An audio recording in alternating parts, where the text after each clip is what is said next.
그 질문은 채팅창으로 해주시면 되고요. 마이크는 가급적 음소거 좀 해주세요. 예, 그러면 오늘 일단 강의 시작하겠습니다. 강사 소개는 짧게 할 거고요. 제 이름은 다 아시겠지만 이제 해광이고요. 나이는 1985년생입니다. 2007년 말부터 이제 사주를 좀 했다가 좀 한계를 느껴서 2009년 중순부터 이제 점성술을 입문해서 지금까지 하고 있고요. 예전에도 강의를 좀 했었다가 이제 좀 쉬었는데 이제 좀 다시 한번 정리를 해서 해보려고 시작을 했습니다. 예, 넘어갈게요.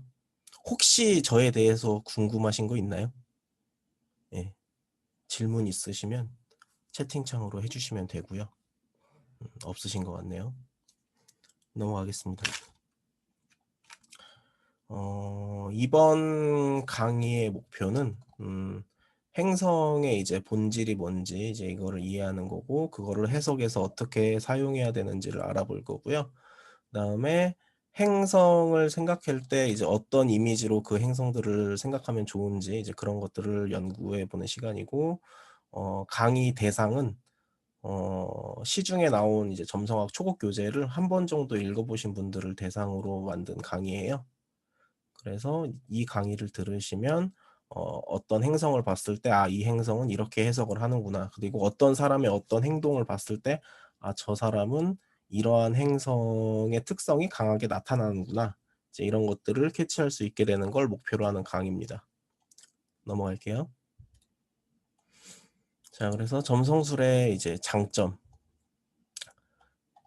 제가 생각하는 이제 점성술의 최대 장점은 인간의 삶과 가장 좀 직관적으로 대응되는 역술이라고 생각하고 있고요. 그래서 인간 삶을 설명하는 최고의 언어가 그냥 저는 행성과 사인, 별자리, 그리고 항성들을 이해해서 이제 적용하는 거라고 지금 생각하고 있습니다. 그다음에 근데 이제 좋은 점만 있는 건 아니고 점성술이 이제 조금 좀 어려워요, 사실은. 그래서 뭐가 어렵냐? 여기 좀 적어놨는데 예를 들어 타로를 보면 타로는 이런 시각적인 이미지가 있죠. 시각적인 이미지가 있으니까 바로 어떤 느낌을 딱 받고 그 느낌을 해석으로 옮기기도 좀 쉬운 편입니다. 근데 점성술의 경우에는 다음 페이지에 있는 이게 이제 제 차트거든요. 이 차트를 보고 바로 해석을 해야 되는데 타로랑은 좀 느낌이 많이 다르죠. 뭘 보고 해석을 해야 될지도 애매하고 느낌도 바로 안 오고 이제 좀 그런 어려움이 있어요. 그래서 훈련을 하셔야 됩니다. 이 차트를 딱 보자마자 어떤 구조가 무언지 계산을 통해 찾아야 되고 그 구조에 대한 이미지를 떠올려서 이제 해석을 할 수 있어야 되는 거예요. 이게 이제 좀 점성술의 어려운 점이고요. 그 다음에 이제 여기 적어놓은 거 보시면은 이미지가 있으면 아무래도 감각적으로 캐치하기 편한데 이미지가 없다 보니 상상력을 통해서 암기와 숙달을 통해서 스스로 이미지를 연상하는 좀 요령을 가져야 돼요. 그래서 점성술이 이제 타로에 비해서 조금 진입 장벽이 높다고 보고요. 그 다음에 천문학을 아무래도 사용하다 보니까 계산할 게 많은데 오늘날에는 컴퓨터 프로그램을 이용해서 이제 대부분의 계산을 다 처리하죠. 그러다 보니까 이제 생기는 진입 장벽이 일단은 어느 정도 컴퓨터를 사용할 줄 알아야 됩니다. 컴퓨터를 사용할 줄 모르면은 점성술에 대한 이제 그냥 컴퓨터 활용 능력이 떨어져 버리면 그 자체가 좀 점성술에 진입할 때 진입 장벽이 되는 경향이 있고요. 그다음에 어쨌든 역학이라는 것은 자연의 운행을 토대로 사람이 어떻게 살아갈 것이다 이제 추론하는 학문이기 때문에 그리고 점성술은 천체의 운행을 토대로 인간사에 대입을 하는 학문이기 때문에 어쨌든 좀 천문학을 알아야 되는 이제 어려움이 있고요. 그다음 네 번째가 이제 출생 시각이 좀 정확해야 되는 어려움이 있는데 이거는 사실 장점이기도 합니다. 왜냐하면 출생 시각이 정확할수록 조금 더 정밀하게 볼 수 있는 게 많아지거든요. 그래서 2시간 단위로 이제 출생 시각을 좀 알아야 되고, 그 정도로는 사실은 자미두수나 사주에 비해서 딱히 나을 것도 없어요. 그래서 분 단위까지 이제 정확할수록 훨씬 좋은 거고, 그리고 그렇게 정확해질수록 더 세밀하게 볼 수 있기 때문에 이는 점성술의 장점이기도 하고 이제 진입 장벽이기도 합니다. 넘어갈게요. 이건 이제 아까 얘기했죠? 타로 이미지. 네. 자, 그래서 이게 제 차트인데 요걸 보면서 핵심 구조를 이제 어떻게 찾느냐. 다음 페이지에 제가 이제 적어뒀어요. 제 차트에 나온 구조들을 다 도표로 옮긴 겁니다. 여러분들은 저의 수업을 듣고 그다음에 스스로 차트를 보면서 이제 연습을 이제 이 도표를 만드는 연습을 쭉 하시다 보면 천궁도 안에 있는 구조들이 어떻게 배치가 되어 있는지 이해를 하실 수 있게 될 거고, 그것들을 어떻게 조합을 해야 되는지를 정리를 할 수 있게 될 겁니다. 그래서 앞 페이지에 있는 제 차트 이제 보여드리자면은 뭐 예를 들어 이 별이 금성이거든요. 그러면은 차트를 보면서 이 금성이 쌍둥이 자리에 있구나, 1하우스에 있구나, 이제 이런 것들을 알 수 있어야 되고, 여기 지금 써놨죠? 금성은 1하우스에 있고 쌍둥이 자리에 있고, 항성은 폴라리스랑 베텔게우스라는 항성이 있고, 여기 지금 폴라리스랑 베텔게우스 금성이 여기 옆에 적혀 있는 거 보이시죠? 그 다음에 여기 제가 지금 행성 조합이라고 써놨는데, 이거는 이제 뭐냐 하면은 그 아스펙트라는 게 있어요. 3도 이내로 아스펙트 하는 행성들을 이제 여기다 적거든요, 저는. 그러면은 지금 금성의 경우는 이 도표를 이제 쭉 계산을 해봤을 때 3도 이내로 아스펙트 하는 행성이 없습니다. 그래서 행성 조합을 공란으로 써놓습니다. 그 다음에 이제 룰러는 이제 뭐냐면 금성이 위치한 사인이 쌍둥이 자리면 쌍둥이 자리를 다스리는 별자리는 수성이다 이거예요. 이런 것들을 쭉 적습니다. 그러면 이제 이걸 보시면 토성, 목성, 화성, 태양, 금성, 수성, 달, 천왕성, 해왕성, 명왕성, 노드, 남쪽 노드 이걸 다 적었죠. 그리고 이제 비고에 좀 특수한 상태들이 있으면 적어 놓는 거고요. 이거는 뭐 이제 다음에 기회가 있으면 볼 겁니다. 그래서 여러분들은 최소한 차트를 딱 보자마자 행성, 하우스, 사인, 항성, 행성 조합 요것들을 쭉 다 찾아볼 수 있어야 되고요. 이것들의 중요도를 평가해서 어떤 구조가 차트에서 중요하게 나타나는지를 봐야 되고, 그걸 이제 제가 이렇게 얘기했죠. 핵심 구조가 뭔지 계산을 통해 찾고, 그거에 대한 이미지를 떠올려서 해석을 바로 할 수 있게 되어야 돼요. 그래서 점성술은 조금 필요로 하는 그 능력들이 많아요. 그냥 바로 어떤 느낌을 가지고 그냥 이런 것 같다 이렇게 얘기할 수 있는 거는 아니에요. 혹시 지금 이 도표들 이제 다음 페이지에 있는데 이 도표에 대해서 질문 있으시면 채팅창에 적어주시면 제가 나중에 이제 보고 답변 드리겠습니다. 그다음에 이제 행성 조합도 따로 이제 도수들을 쭉 다 평가해 놓은 거고, 요것도 이제 행성 조합을 보기 위해 이제 보는 도표고요. 그 모리누스라는 프로그램에서 이걸 이제 지원을 해줍니다. 요거는 이제 지평선과 좌우선 등등이라는 개념이 있는데 거기에 어떤 항성이 걸리는지를 도표화해 놓은 겁니다. 이거는 이제 플라시두스라는 프로그램을 쓰면은 이걸 계산할 수 있습니다. 다음 페이지. 이게 이제 뭐냐면 행성들의 힘의 우선순위를 토대로 마치 사주로 치자면은 뭐 오행 중 어떤 게 강하다 약하다 이런 것들을 평가하는 방법입니다. 그래서 저의 천궁도는 토성, 금성, 수성, 노드, 천왕성, 목성, 해왕성, 명왕성, 화성, 태양, 달 이 순서로 힘이 강하다는 거고, 이 힘의 역학관계를 제가 여기 지금 보면은 그 이제 비교를 해놨죠. 뭐 예를 들어 토성이 금성보다 강하다 등등 이런 것들을 쭉 써놓고, 이것들이 다 효과가 있습니다. 이 효과가 어떻게 나타나는지를 또 아셔야 되고요. 그리고 이제 이것들이 삶의 어떤 영역에서 나타나는지, 체는 뭐고, 이 사람이 해야 될 사명은 뭐고, 순명, 신이 어떤 이 사람한테 그 복종을 요구하는 일이 뭔지를 알아야 되고, 이 사람이 가지고 있는 능력이 뭔지를 알아야 되고, 자의식이 뭔지를 알아야 되고, 가정에선 어떤 별이 나타나고, 뭐 연애나 성에서는 어떤 별이 나타나고, 이런 것들을 쭉 구분할 줄 알아야 됩니다.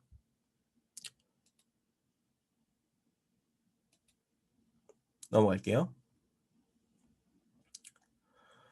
그래서 기초가 튼튼해야 해석이 제대로 된다. 여러분들이 공부하실 때 조금 점성술이 어려운 게 행성을 알려면 사인을 알아야 되고 사인을 알려면 행성을 알아야 돼요. 그래서 계속 반복을 해야 됩니다. 행성을 보다가 이제 막힐 수가 있어요. 이거 왜 이렇게 얘기했지? 나중에 보면 그 답이 사인에 있어요. 그리고 사인을 보다가 막히는 게 이건 왜 이렇게 얘기해놨지? 나중에 궁리를 해보면 그 답이 행성에 있어요. 그러면 내가 초보일 때는 행성을 딱 보고 나서 이해가 안 가는 거는 일단 넘어가야 돼요.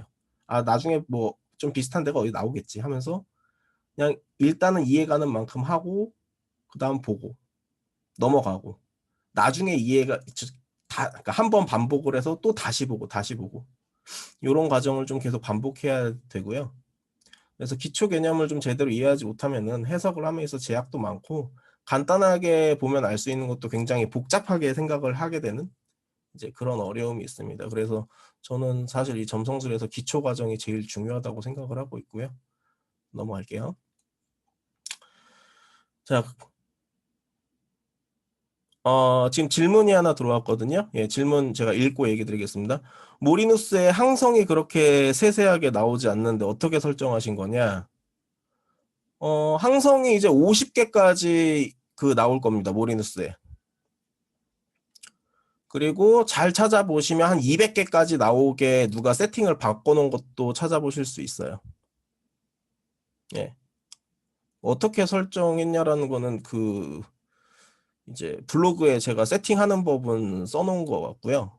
그냥 하여간 50개까지는 여러분들 프로그램에 직접 다 있습니다. 여기 모리누스 옵션이었던가? 예. 여기 픽스드 스타 보이시죠? 여기 들어가시면서 이제 체크하시면 되거든요. 하나하나 찾아서. 네. 답변이 좀 되셨으면 좋겠네요.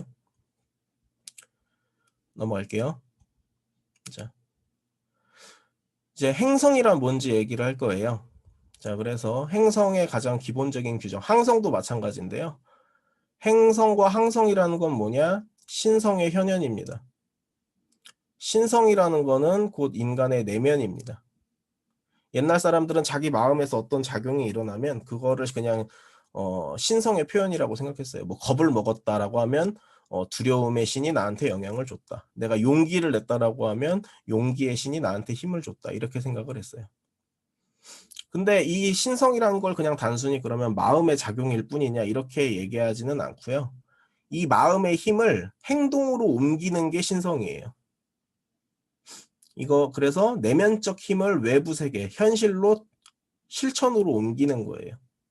그래서 행성은 단순히 내면일 뿐만 아니라 그 내면을 형성하는 경험이기도 합니다.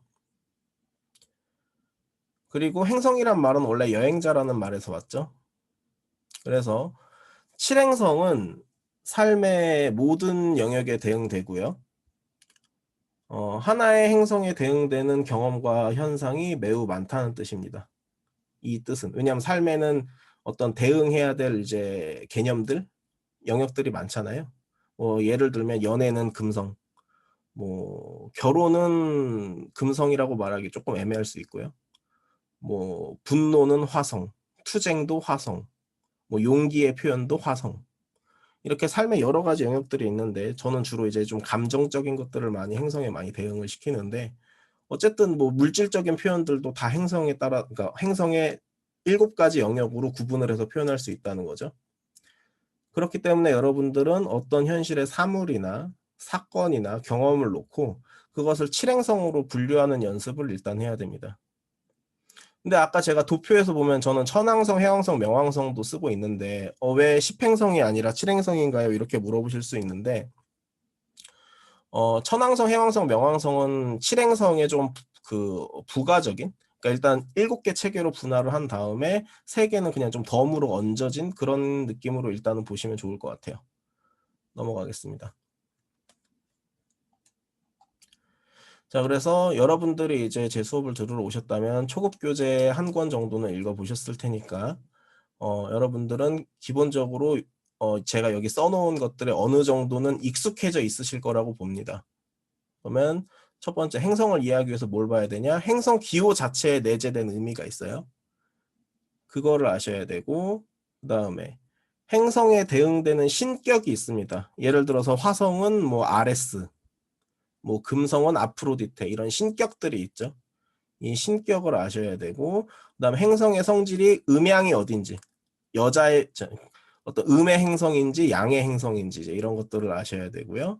그다음에 행성마다 나이대가 있어요. 그다음 성별이 있어요. 남자의 별인지 여자의 별인지.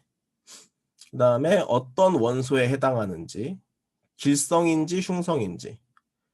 루미너리, 태양과 달, 광원을 말하죠. 그 다음에 태양 공전궤도 바깥에 있는 별들을 외행성이라고 하죠. 그 다음 태양 공전궤도 안쪽에 있는 행성들을 내행성이라고 하죠. 이런 것들 이제 어느 정도 접해 보셨어야 되고, 그 다음 공전궤도에 따라서 행성의 의미가 달라지는 부분들, 칼데안 오더라고 하는데 이걸 아셔야 되고, 그다음 행성의 운행 속도와 이제 운행 방식, 순행과 역행, 이걸 이제 조금 더 포괄적으로 말하면 힐리아컬 사이클이라고 하는데 이것도 어느 정도 이해를 하셔야 되고, 그다음에 내추럴 시그니피케이터라는 말은 행성 본연의 성질에 따라서 삶의 어떤 영역에 대응되는지 그 의미들을 좀 많이 아셔야 되고, 그다음 행성이 어떤 사인에서 도머 사인을 얻고 액절테이션을 얻는지 이런 것들을 이해하시면 기본적으로 요 적혀 있는 내용들을 포괄적으로 하나의 행성에 녹여내는 과정이 필요하고요. 요거를 어느 정도 하시면 행성을 이해하실 수 있다. 개별적인 내용은 질문 주시면은 이야기를 할게요. 저 같은 경우에는 그 뒤에 이제 얘기 나와 있지만 여기 그냥 그 행성 하나하나마다 이렇게 그냥 정리만 해둔 상태거든요. 제가 생각하는 관점으로. 근데 이제 이 모든 내용을 지금 다 다루기에는 시간상 한계가 있으니까. 그래서 이 파트는 질문 주신 거에 대해서만 좀 얘기하는 걸로 하겠습니다. 넘어갈게요. 그래서 행성이 왜 중요하냐? 해석에 있어서 행성이 제일 중요한데 여기 적어놨죠? 차트 해석에 있어서 제일 중요한 요소 3개 뽑아보라고 하면은 항성과 행성과 하우스입니다. 2개 뽑아보라고 하면 항성과 행성입니다. 하나 꼽으라고 하면은 이거는 얘기하기 좀 어렵습니다. 네. 그래서 두 개까지는 좁힐 수 있어요. 그래서 해석을 할 때 제일 중요한 게 주어거든요. 그 주어가 뭐냐라고 할 때 행성이 주어가 됩니다. 그 다음에 나머지 요소들은 그 행성들을 수식하는 수식어가 됩니다. 그렇게 정리를 할게요. 이건 칼데안 오더인데 높을수록 천상의 것에 가깝고 낮을수록 지상의 것에 가깝습니다. 그래서 그러면 천상은 뭐냐? 천상은 양, 움직임, 가벼움, 능동적, 보이지 않음, 보이지 않기 때문에 지성으로만 접근 가능. 뭐 이렇게 쭉 구분이 되어 있고, 반대편은 뭐 무겁고 정적이고 수동적이고 가시적이고 그다음에 개별적이고 물질적이다. 이렇게 얘기할 수 있는데 점성술에서는 기본적으로 정신적이고 영적인 거를 항상 좋게 보고 물질적인 것을 조금 나쁘게 보는 경향이 있습니다. 그러면 물질적인 걸 왜 나쁘게 보냐? 결국은 몸에 해롭다. 뭐 이런 관점으로 많이 접근을 해요. 그건 다음에 얘기할게요. 자, 그래서 여러분들은 행성을 접근하심에 있어서 요 5가지 차원을 이제 나눠서 이해하실 필요가 있습니다. 뭐냐면 행성에는 개인적 차원에서 어떻게 작동하는지, 가정적 차원에서 어떻게 작동하는지, 사회적 차원에서 어떻게 작동하는지, 성적인 차원에서 어떻게 작동하는지, 영적인 차원에서 어떻게 작동하는지를 봐야 되고요. 그다음 행성마다 주로 작동하는 차원들이 있습니다. 예를 들어서 화성과 금성은 개인적 차원과 성적 차원에서 주로 작동합니다. 태양은 개인적 차원과 사회적 차원과 영적 차원에서 다 중요하게 작동하고요. 뭐 목성은 가정적 차원과 사회적 차원에서 좀 좋게 그러니까 주도적으로 작용하고요. 뭐 토성은 영적 차원에 대응됩니다. 이렇게 행성마다 다양한 측면이 있고 이 측면이 지금 제가 얘기한 개인, 가정, 사회, 성, 영이라는 거는 삶의 어떤 중요한 영역들을 말하는 거거든요. 그 영역들 중에서 어떤 영역을 담당하는지가 정해져 있다는 겁니다. 그래서 뭐 예를 들어 토성은 어떤 차원에서 주로 작동하고 그리고 주된 차원이 아니더라도 다 이제 조금씩은 개입을 하거든요. 그것들을 이제 섬세하게 이해해 나가시면 좋을 겁니다. 넘어갈게요. 자, 그래서 행성의 이제 미덕과 악덕에 대해서 좀 얘기를 해볼게요. 혹시 여기까지 얘기한 것 중에 질문 있으시면 질문 잠깐 받고 나가겠습니다. 질문 있으신가요?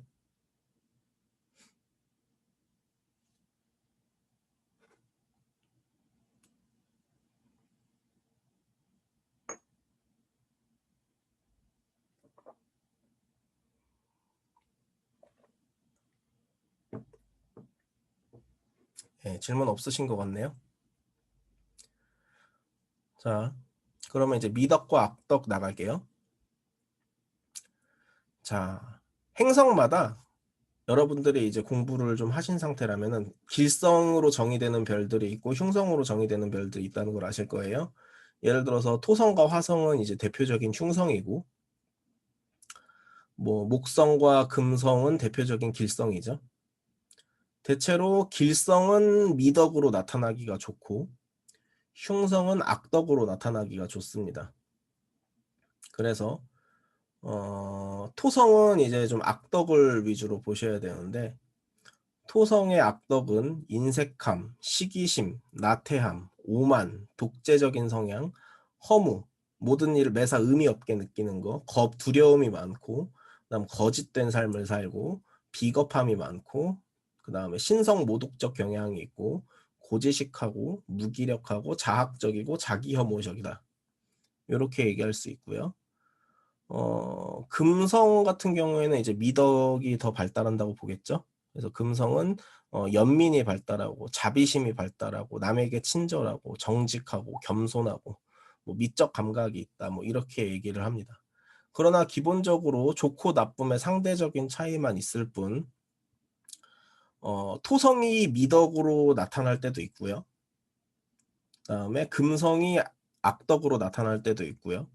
이 길성과 흉성이 반드시 어떤 그냥 정해져 획일적인 기준으로 볼 수 있는 것은 아닙니다. 그러나 대체로 수성, 금성, 태양, 목성, 달 이쪽은 미덕에 가깝고요. 화성과 토성은 악덕에 가깝습니다. 그리고 화성과 토성은 나이를 좀 먹어야 미덕을 표현하게 되고요.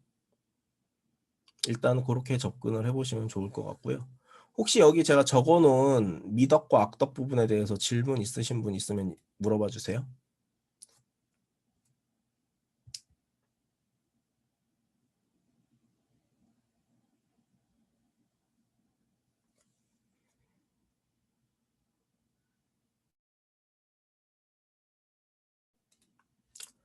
금성이 중독과 관련이 있냐라고 한다면은 그게 이제 행성과 사인을 같이 봐야 되고 하우스를 묶어서 봐야 되거든요. 그러면 금성이 다스리는 사인이 물고기 자리, 예, 황소 자리, 그 다음에 갑자기 또 머리에서 떠오르지가 않냐? 그 천칭 자리입니다. 그리고 여기서 이제 봐야 될 게 물고기 자리를 봐야 되고요. 물고기 자리가 12하우스랑 연관이 있죠. 그래서 이제 탐닉적인 경향이 있습니다. 즐거움에 좀, 그러니까 쾌락에 중독되는 현상이 나쁘게 나타날 때 있을 수 있습니다. 즐거움을 너무 과도하게 찾는 성향. 그런 게 있을 수 있고요. 뭐 다른 분 질문 있으신가요? 금성이 게으르다라고 이제 적혀 있는 경우가 다른 책들에 보면 있죠. 근데 금성의 게으름은 그냥 뭐라고 해야 될까? 하기 싫은 일을 안 하는 거랑 연관이 저는 있다고 보고요. 금성이 게으르지 않습니다. 그러니까 천궁도에서 금성이 가장 강한 사람을 보면 게으르지 않아요. 미덕으로 나타나든 악덕으로 나타나든 뭔가를 계속 합니다. 근데 대체로 돈 안 되는 걸 열심히 해요. 현실적이지 않은 것들. 예술, 어떤 본인의 행복 추구, 웰빙, 뭐 이런 것들 있잖아요. 취미 생활, 내 영혼을 살찌우는 활동, 즐거움 추구. 그래서 금성은 게으르진 않아요. 그러니까 제가 보는 기준에선. 근데 돈 안 되는 걸 매우 열심히 합니다.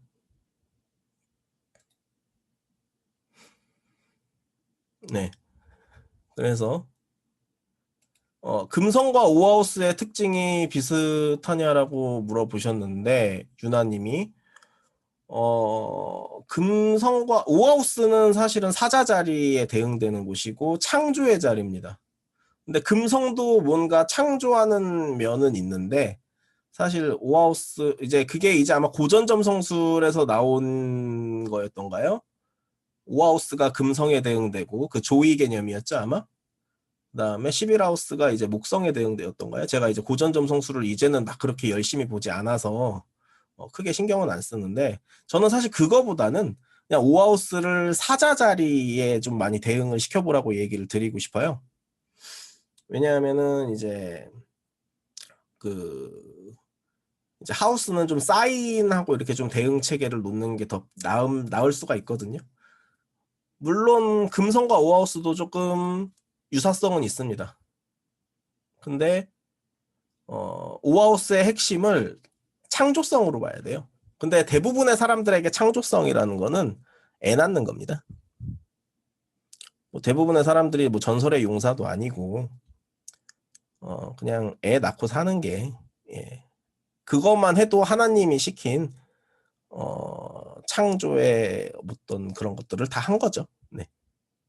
근데 이제 다른 사람들을 뭐 어떤 사람은 국가를 이제 만드는 사람도 있고 어떤 사람은 기업을 만드는 사람도 있고 뭔가 예술 작품을 만드는 사람들도 있고 그렇지 않습니까? 그러니까 그렇게 뭔가 다른 일을 하는 분들이 드물게 있지만 대다수는 그냥 애나 낳으세요라고 얘기하는 게 맞을 수 있습니다. 화성과 이제 토성의 신성 모독의 차이는 뭐냐라고 물어본다면은 일단 둘 다 신을 좀 안 믿는 경향이 있고요. 근데 이제 토성의 신성 모독은 그냥 이제 이런 거죠. 신을 좀 불신하고 안 믿고 이런 거예요. 신으로부터 내가 도망가야 된다. 내가 신을 따르면 나는 죽는다는 거예요.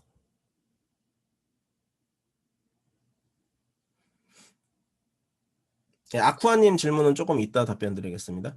그러니까 토성부터 일단 얘기 드릴게요. 토성이 느끼는 토성이 왜 신성 모독으로 가느냐? 아, 내가 신이 시키는 바를 따르면 내 인생이 없고 나는 죽겠구나.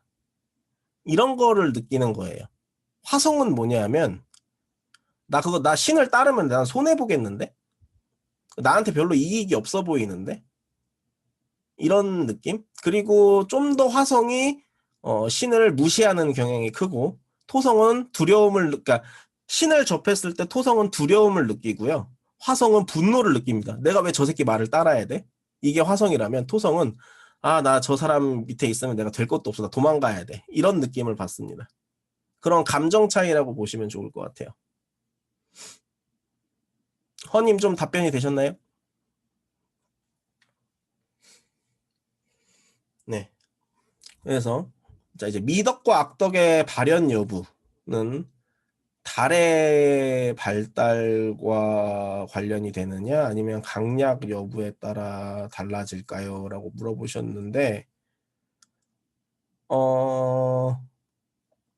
그 얘기는 조금 이따 답변 드리겠습니다. 왜냐하면 그 써놨거든요. PPT에. 예, 넘어가겠습니다. 자, 그래서 넘어가겠습니다. 바로 다음에 나오는 얘기예요. 길성과 흉성의 차이. 왜 길성은 미덕에 가깝다고 하고 왜 흉성은 악덕에 가깝다고 하는지. 그러면 왜 그러냐? 흉성은 그냥 화성, 토성 생각하시면 되는데 인플렉서블하다고 하죠. 고지식하고 완고한 겁니다. 유연성이 없다는 거예요. 길성은 플렉서블, 적응력 있고 유연하고 탄력적이라는 겁니다. 그래서 토성은 고지식하다. 고지식하다는 게 뭐죠? 지식이 높다는 거예요. 그럼 왜 지식이 높은 게 안 좋다는 겁니까? 하늘만 보고 땅을 못 본다는 겁니다. 너무 높은 차원의 지식을 보다 보니까 구체적인 일상생활에서 그 지식을 어떻게 적용해야 될지를 모른다는 거예요. 화성은 뭐가 문제다? 눈앞에 드러나는 것만 본다는 겁니다. 그냥 돈이 최고야. 그냥 물질이 최고지 뭘. 내가 이걸 왜 포기해야 돼? 내가 왜 내 욕심을 비워야 돼? 이렇게 얘기하는 게 화성이고, 토성은 인생은 무의미한 거야. 막 되게 고차원적인 그런 것들을 막 생각하다가 내 현실에 충실하지 못하게 된다는 겁니다. 조세 캠벨이라는 신화학자가 이렇게 얘기했어요. 우리는 현실적으로 겉옷은 법과 도덕, 사회적 규율, 현실적으로 입어야 되는데 속옷은 뭘로 입어야 된다? 영성과 신비주의로 입어야 된다라고 말했습니다. 그리고 또 캠벨이 한 말이 현실에서는 염소여야 하지만 내면으로는 호랑이여야 한다라고 얘기했거든요. 근데 이런 것들의 문제가 다 앞뒤가 안 맞죠. 보통 사람이면 보통 사람이지 무슨 영웅은 무슨 얼어 죽을 영웅이야. 이렇게 생각할 수 있는데 길성 같은 경우에는 탄력적이기 때문에 이런 상황에 따라 유연한 적용? 이런 것들을 해낼 수 있지만 흉성은 기본적으로 경직된 에너지예요. 그래서 이런 이중성을 감내하지를 못해요. 이게 이제 흉성이 본질적인 이유이고요. 이렇게 매사 경직된 태도로 임하게 되면 발생하는 문제가 온몸에 에너지 센터라는 게 있는데 그걸 이제 인도에선 차크라라고 합니다. 이게 다 굳어요. 막히고. 인도에서는 칠행성에 대응시켜서 7개의 차크라 센터가 있다라고 하는데 에너지 센터가 있다고 하는데 이 7개의 에너지들이 다 각자 따로 노는 거예요. 내부 투쟁에 들어가는 거죠. 소통이 안 되고. 이렇게 되면서 이제 어떤 현상이 발생하냐 하면 나 자신을 죽게 만드는 나를 스스로 괴롭히는 신체 내부의 작동들이 나타난다는 겁니다. 그래서 이제 주로 정신적인 문제로 나타날 때는 불면증, 우울증, 공황장애, 화병 이런 것들이 발생하게 되고 여기에 대응되는 신체적 문제들도 같이 나타나게 됩니다. 화병이면 대표적으로 이제 가슴에 문제가 오죠. 이런 것들. 그래서 지금 아까 아쿠아님이 얘기해 주신 미덕과 악덕의 발현 여부는 뭐랑 연관이 돼 있냐? 이 인플렉서블한 고지식하고 완고한 에너지를 어떻게 해소해 줄 것이냐. 물론 이것도 필요해서 나타난 거거든요. 토성은 대표적으로 감정에 대응시키자면 두려움이고 화성은 이제 분노인데 이게 필요해서 우리한테 주어진 감정이에요. 겁 없는 사람보다는 겁이 있는 사람이다. 분노할 줄 모르는 사람보다는 분노할 줄 아는 사람이 낫습니다. 그래서 우리에게 주어진 거긴 한데 이 에너지의 특징이 우리의 신체를 경직되게 만든다는 거예요. 그래서 그러다 보니까 발생하는 문제가 이제 우리의 몸을 이제 안 좋게 활용하면 망칠 수 있는 거고 그럴 확률이 높아지는데 그거를 어떻게 한다? 이 길성의 에너지로 잘 컨트롤을 해줘야 됩니다. 그래서 중심이 잘 잡혀 있느냐랑 관련이 있는데 그 중심을 잡아주는 행성들이 길성들이고 그 중에서도 태양과 달이 가장 중요합니다. 그래서 태양과 달이 그 흉성보다 힘이 있느냐 없느냐 이런 것들이 되게 중요해지는 거예요. 답변 되셨죠? 아쿠아님? 네, 넘어가겠습니다. 자, 그다음에 이제 요 얘기는 행성의 축복 이제 그거랑 연관된 건데 마법 쪽에서 이 행성 마법을 하는 사람들이 있어요. 점성술 마법을 하시는 사람들이 있는데 그때 이제 주문으로 외우는 겁니다. 이 내용들이 행성의 어떤 가장 고차원적 영역을 설명하기 좋은 내용이라 제가 이제 내용을 이제 여기다 넣어놨는데요. 달 같은 경우에는 사람의 영혼을 물질적인 것으로부터 해방한다. 수성은 내 삶을 나의 의도대로 이끌게 해준다. 금성은 사랑의 경험과 연관이 있고요. 태양은 자기 자신이 어떻게 살아야 될지를 알게 만들어줍니다. 그 다음에 화성은 내 삶을 살기 위해서 어떤 그러니까 두려움을 어떻게 극복해야 되는지의 문제랑 연관되고 목성은 영혼을 자유롭게 해줍니다. 그리고 토성은 어떻다? 토성이 좋은 별은 아니지만 아주 고차원적으로 봤을 때 모든 일을 성취하게 해주는 힘이 있습니다. 혹시 축복 관련해서 뭐 물어보고 싶은 거 있으시면 말씀해 주시면 될 것 같고요. 없으시면 넘어가겠습니다.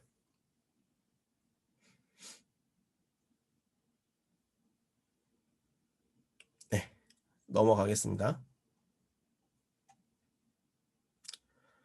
자, 이제 오늘 이제 목표인 토성과 목성과 화성과 이제 태양을 나갈 건데 한 5분만 쉬었다가 나가도록 하겠습니다. 질문 있으시면 적어 주시고요. 45분에 다시 시작하는 것으로 하겠습니다.